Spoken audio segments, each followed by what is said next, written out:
Hello to all of you. BSc third year में सबसे पहले हम क्या पढ़ा रहे हैं? इलेक्ट्रॉनिक्स को पढ़ा रहे हैं, ठीक है। तो इसमें सबसे पहले देखते हैं मैटर। मैटर क्या होता है? मैटर क्या है? कुछ भी है, ठीक है, एनीथिंग है, या ऐसा बोल सकते हैं हैज मैटर हैज मास, या जो मास रखे उसको मैटर कहते हैं, ठीक है। एंड ऑक्यूपाई द स्पेस, या जो स्पेस को ऑक्यूपाई करे वो क्या कहलाती है? मैटर। यानी कि मैटर कुछ भी हो सकता है, ठीक है। तो exist in the following state, तो ये मैटर जो होती है फॉलोइंग स्टेट्स में जो दे रखी है उसमें एग्जिस्ट करती है। कौन कौन सी हैं? गैस है, लिक्विड है, सॉलिड है और प्लाज्मा। अब हम गैस के बारे में जानते हैं। गैस में एटम्स या मॉलिक्यूल्स का क्या बिहेवियर होता है, ठीक है।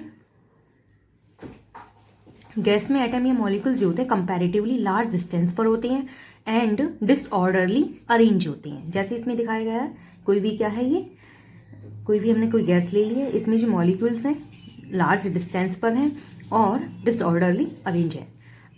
ऑर्डर में सीक्वेंस कुछ इस टाइप से होता है और ये क्या है?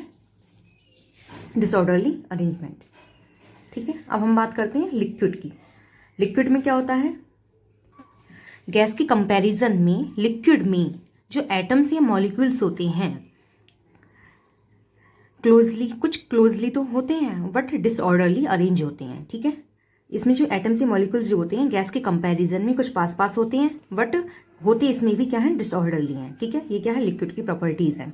अब हम सॉलिड की बात करते हैं। सॉलिड में एटम्स क्या होते हैं? क्लोजली पैक्ड होते हैं and arrange in 3D pattern, ठीक है। 3D पैटर्न में अरेंज होते हैं, जिसको हम क्या बोलते हैं? क्रिस्टल लैटिस बोलते हैं, और इसको हम सिंपली लैटिस भी बोलते हैं।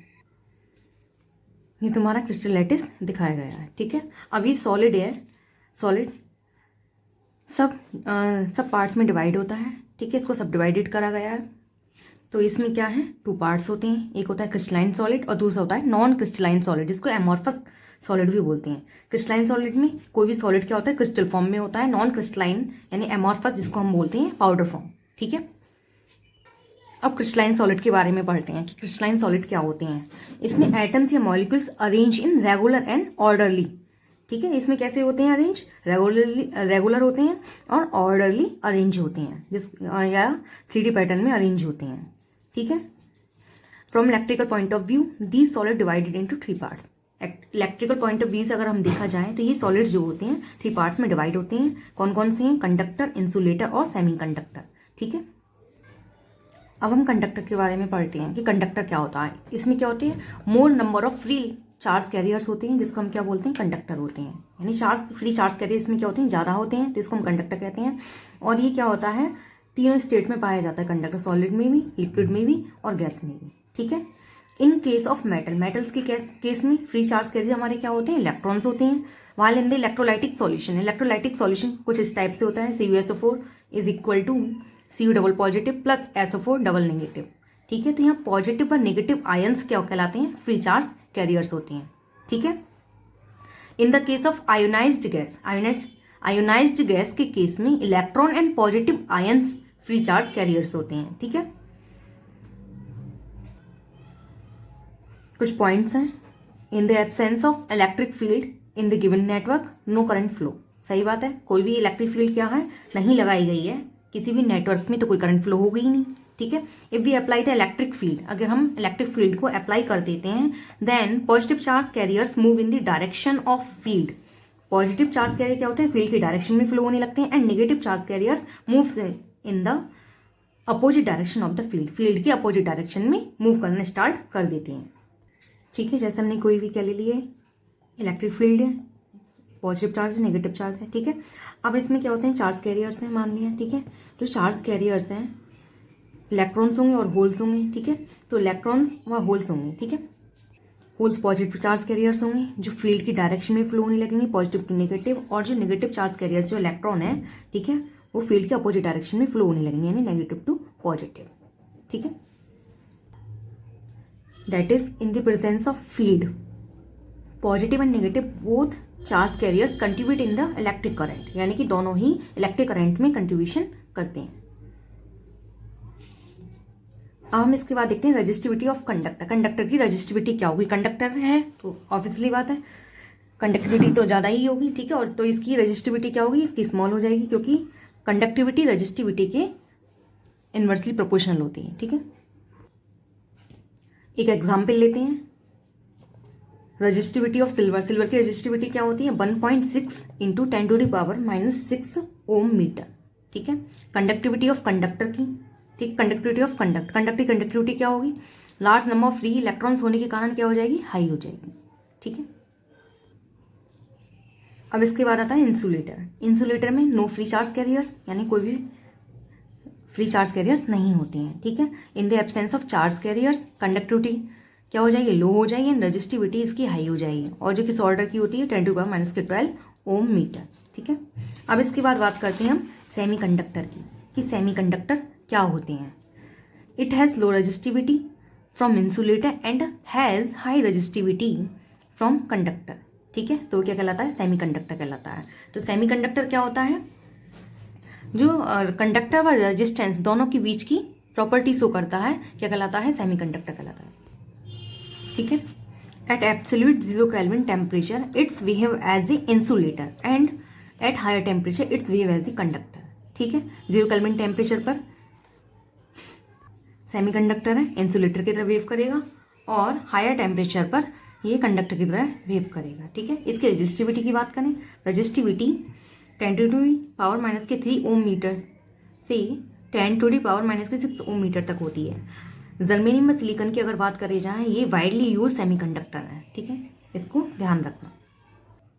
अब इसके बाद आती है band theory of conductor, insulator and semiconductor, ठीक है। Electron in one atom moves in the discrete energy state around the nucleus. कुछ इस टाइप से होता है, ये क्या है, न्यूक्लियस है, इसमें क्या है, इलेक्ट्रॉन्स हैं, जिसके एनर्जी लेवल्स में क्या करते हैं, इलेक्ट्रॉन्स मूव कर रहे होते हैं, ठीक है। तो ऐसे इसकी एनर्जी स्टेट्स कुछ इस टाइप से दे रखी होती है, represent as 1s 2s 2p 3s 3p, सही है। But we know that atoms in solid are arrange in orderly periodically 3D state, जिसको हम लैटिस बोलते हैं, ठीक है। अब हमने क्या करा, एक हाइड्रोजन आइटम का केस ले लिया, इसमें it has discrete energy state, ठीक है, और जो एनर्जी स्टेट होती हैं इस फॉर्मूले से रिप्रेजेंट करी जाती है, -13.6/n² इलेक्ट्रॉन वोल्ट। और तुम जानते हो हाइड्रोजन आइटम में क्या होता है, एक प्रोटॉन होता है और एक इलेक्ट्रॉन होता है। वेयर यहाँ पर n क्या है, प्रिंसिपल क्वांटम नंबर है, इसकी वैल्यू 1 to 3 इंफिनिटी तक होती है। But in solid one electron don't move only due to Coulombian attraction force, but in solid it exert a attraction force on the other present nucleus and electrons on the other atom exert a repulsive force on it, that is, जैसे ये कोई भी nucleus है, ठीक है, या हम ऐसे समझ सकते हैं ये क्या है, कोई सॉलिड है, ठीक है, तो इसमें बहुत सारे क्या होंगे, एटम्स होंगे, तो मैंने अभी ये 2 दिखाए हैं, ठीक है। अब इसमें क्या है, but in solid one electron don't move only due to coulombian attraction force, ठीक है। सॉलिड में हमने कि मान ली कोई इलेक्ट्रॉन है, केवल क्या है, कूलम्बियन, इनके बीच क्या लगेगा, अट्रैक्शन फोर्स लगेगा, कूलम्बियन अट्रैक्शन फोर्स, ठीक है, दो चार्ज पार्टिकल के बीच लगता है कूलम के लॉ से। तो यही नहीं लगता केवल, but in solid it exert a attraction force on the other present nucleus, ठीक है। तो ये क्या करता है, एक अट्रैक्शन फोर्स एक दूसरा जो न्यूक्लियस है उस पर भी लगाता है, ठीक है। And electrons of the other atom exert A repulsive force on it, इस पर क्या करता है, एक रिपल्सिव फोर्स लगाता है। तो इस टाइप से अगर हम इसका इंटरेक्शन दिखते हैं, कैसा हो जाता है, कॉम्प्लिकेटेड हो जाता है, ठीक है। तो इलेक्ट्रॉन पर जो इंटरेक्शन क्या हो जाता है, कॉम्प्लिकेटेड हो जाता है।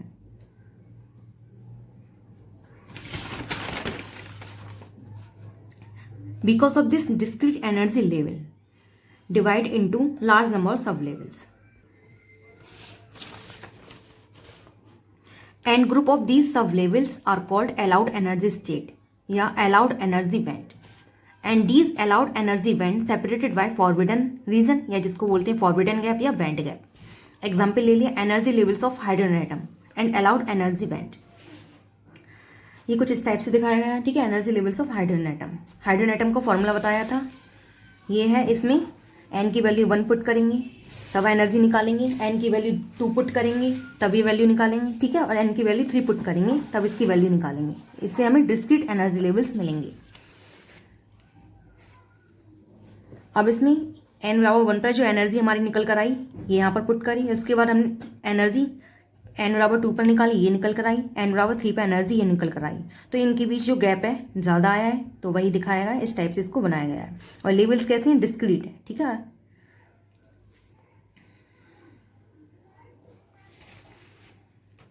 तो इसमें बैंड्स दिखाया गया है, bands of an atom in A solid.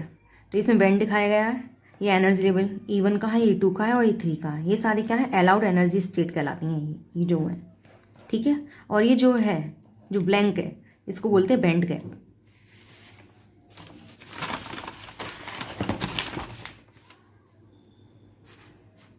According to Pauli exclusion principle, each energy level is occupied by 2 electrons of opposite spins.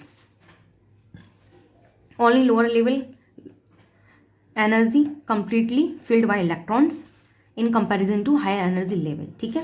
completely filled band of highest energy level क्या कहलाता है, वैलेंस बैंड कहलाता है। The band above the valence band क्या कहलाता है, conduction band कहलाता है।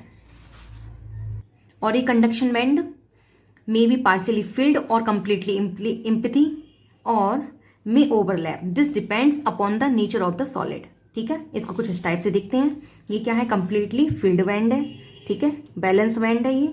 और ये क्या है, कंडक्शन बैंड है। और इनके बीच का जो गैप है इसको बोलते हैं band gap. On the basis of band theory conductor, insulator and semiconductor को हम डिस्टिंग्विश करेंगे कि बैंड थ्योरी के अकॉर्डिंग कंडक्टर, इंसुलेटर ये क्या होते हैं, ठीक है, जिसको हम कल डिस्कस करेंगे। तो आज हमने मैटर, लिक्विड, मैटर के बारे में पढ़ा, इसके स्टेट्स के बारे में पढ़ा, जो क्या है, लिक्विड है, सॉलिड है और गैस है और प्लाज्मा, ठीक है। सॉलिड को डिवाइड करा गया था 2 पार्ट्स में, क्रिस्टलाइन, नॉन क्रिस्टलाइन, इसको डिफाइन करा। क्रिस्टलाइन को 3 पार्ट्स में डिवाइड करा गया, कंडक्टर, इंसुलेटर, सेमीकंडक्टर, इसको डिफाइन करा गया। और band theory of conductor, insulator and semiconductor को डिफाइन करा, ठीक है।